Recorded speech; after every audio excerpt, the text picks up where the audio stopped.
Ladies and gentlemen, good afternoon, all of you class.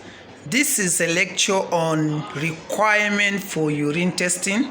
As you can see, this is a tray for urine testing, which we have said urine testing is one of the procedures that is being carried out by a healthcare provider, midwife, or anyone in the units in the world, especially.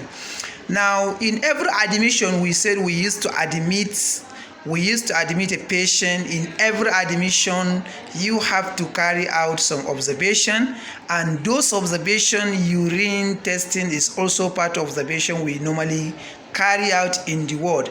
Now, based on this tray, as you can see we have beakers. As you can see, those beakers, they used to be in specimen A, specimen B, specimen C. One specimen will carry out urine, the other specimen will also have another urine, then the second specimen will be the second beaker, or the third beaker will carry water, where you use to wash your dropper and so many things you want to use for water. And also we have Benedict solution, which is also part of the test we normally carry out. We also have something called acetic acid. Acetic acid is also one of the reagents that we use in urine testing. We also have something called litmus paper, and you can see we have red litmus paper and we have blue litmus paper. And this is the sample of red litmus paper, the one we use. Mostly we use litmus paper in testing the reaction of urine. We also have combin 2. This combin 2 is also one of something we use for the test we normally carry out. So as you can all see, this is combin 2, which is, you can see, blue and yellow, which is the one you remove from this container.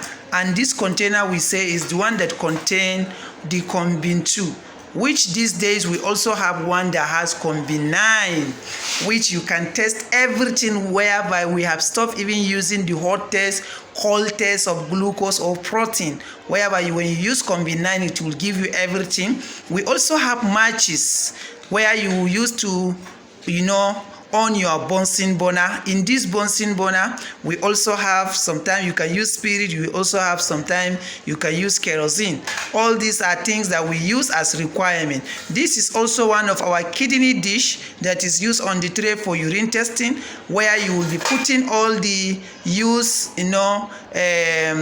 litmus paper, anything you want to discard, urine in dropper, you want to rinse your dropper, you can put it inside the kidney dish.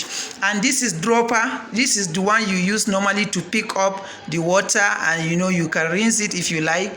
When you use this one, you can use it. You can also use it to pick urine in a situation whereby you want to test for cold test, glucose, clinic test, or clinistic test. All these are part of the requirement. This is a test tube brush, the one we use to clean up the test tube. You understand? We use this one to clean up the test tube. It's also part of the requirement we use for urine testing. This is also one of the requirements, which is test tube holder. We use this one to hold the test tube. You understand? You can use it to hold the test tube. As you can see, I will use it to hold my test tube.